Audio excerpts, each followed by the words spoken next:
আপনারা জানেন আজ সেই ঐতিহাসিক 5ই আগস্ট যেই দিনে এই দেশ থেকে দীর্ঘ 17 বছরের ফ্যাসিবাদ সরকারের পতন হয়েছিল।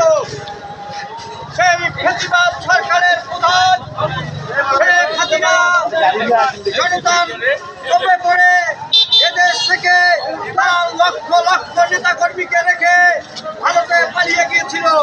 এখন আমরা দেখতে পারি অনেক সময় সে অনলাইনের মাধ্যমে শান্তিপূর্ণ বাংলাদেশকে অস্থিতিশীল করতে চায়। 5ই আগস্ট এই দেশ থেকে স্বৈরাচারের পতন হলো, কিন্তু পরবর্তী সময় আমরা কি দেখতে পেলাম? পরবর্তী সময় দেখতে পেলাম একটি দলের জামাত শিবিরের নেতা কর্মীরা বিভিন্নভাবে মত তৈরি করে মত সৃষ্টি করে এই দেশে যানবাহনের নিরাপত্তার ব্যাঘাত ঘটাচ্ছিল।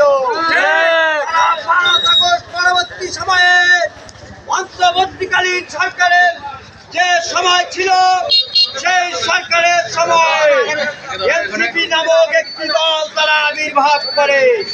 সেই এনসিপির নেতারা যাদের চাল আনতে চুরলিপ্ত, তাদের বাড়িতে আলিশান আলিশান গাড়ি এসির সমাহার ঘটে। এই পয়সা এরা কোথায় থেকে পেল?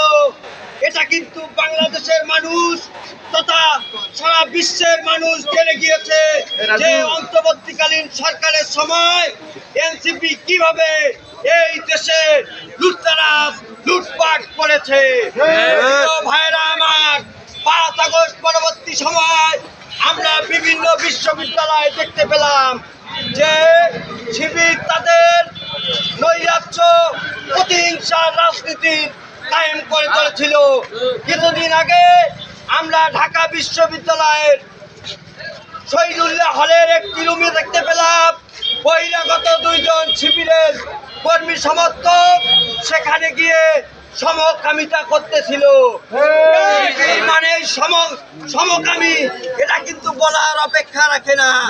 বিভিন্ন মাদ্রাসায় বিভিন্ন জায়গায় তারা সমকামিতার প্রমাণ দিয়েছে।